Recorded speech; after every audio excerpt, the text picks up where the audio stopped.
नमस्कार फ्रेंड्स। भोग खिचड़ी रे गोटे अलग ही स्वाद थाए। देखिए रेसिपीटा सहज हेले भी पानीर परिमाण केते आउ कि सठिक मसला देकी यार स्वादटा एकदम बढ़िया स्वाद लगे। यहाँ ही मु आपणों सह आज शेयर करी। बाय द वे मु पिंकी, आपण देखुं पिंकी सेन की रसोई। ताहले भोग खिचड़ी बनवाई मुझे नहीं जाइए गोटे गिना मुग डाली। मुग डाली को आपण एमती ही व्यवहार करें, किंतु मुझे मुग डाली को टिके भाजिकी नहीं आउ भाजिला बेले गैस रो फ्लेम को लो रे ही रखिए। डाली टिके हल्का लाल और गोटे भल बास्ना आसवा पर्यंत आम भाजवा। तापर आम डाली को गोटे पात्र रे ट्रांसफर करदेवा। डाली टिके ठंडा हो गले आम ताको गोटे थर भल भाव धोईकी नहीं जा। एथर खिचड़ी बनवाई मुझे 200 ग्राम गोविंद भोग चाउल नहीं। एमती छोट दाना आउ बास्ना वाला चाउल ही नेबे। चाउल को मध्य बेसी धोइबेनी, पानी देकी गोटे थर भल भाव धोई नेले ही हो। एथर खिचड़ी बनवाई मुझे गोटे पात्र नहीं जाइए। एथर गोटे गिना मुग डाली और 200 ग्राम चाउल पाई मुझे 2 लिटर पानी नहीं। मुझे एका थर के पानी नहीं जाइए। बार बार मुझे पानी व्यवहार करी। ताहले आपण माने मध्य परिमाण अनुसार पानीटा नहीं जिवे। तापर मुझे घोड़े की पानीटा गरम करिनेबी। पानी गरम हो गले मुझे देदेवी टिके हलदी गुंड मिसीगला पर आगुरी भाजिकी रखि मुग डाली को एथिरे देदेबा। आ मुग डालीटा देबार केते समय पर चाउलटा देवी सेटा मध्य आपन को निश्चय जनइबी। बट ता आगुरु मु आपन को गोटे पेस्ट तैयारी करके देखौछि। एही पेस्ट पई हमर भोग खिचड़ीर स्वादटा पूरा पूरी ही चेंज हो जिवो।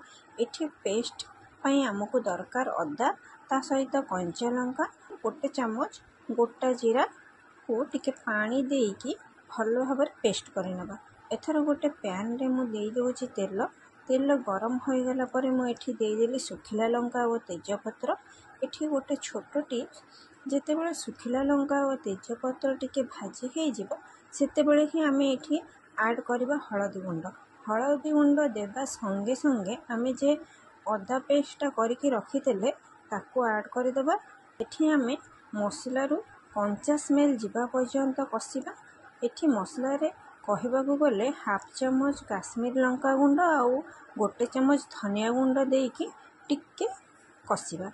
एठी गोटे कथा, जो माने खिचड़ी रे टमाटो पसंद करंतिनी ताहले एही मसला को आपण डायरेक्ट खिचड़ी रे देई परिबे।